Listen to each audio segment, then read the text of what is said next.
Welcome to Chillin' 101. We hope this video helps. You start by verifying prerequisites and making a network bridge. Enable the Hyper-V role in Windows features and reboot. This installs the management tools. Next, check BIOS for Intel VTX or AMD so the VM can run 64-bit guests. Once done, open Hyper-V Manager and create a virtual switch. Choose external for network access or internal for host-only testing.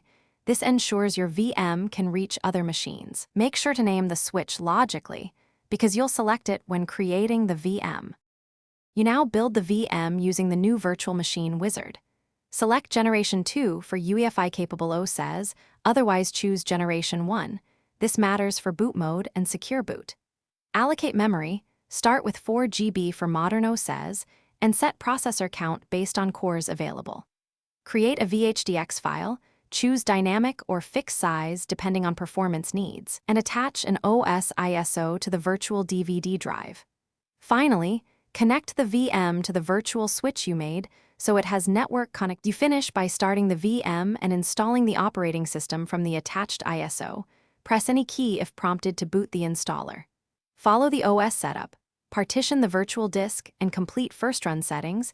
Then install Hyper-V integration components or tooling to enable enhanced drivers and time sync. Make sure to adjust checkpoints and backup schedules.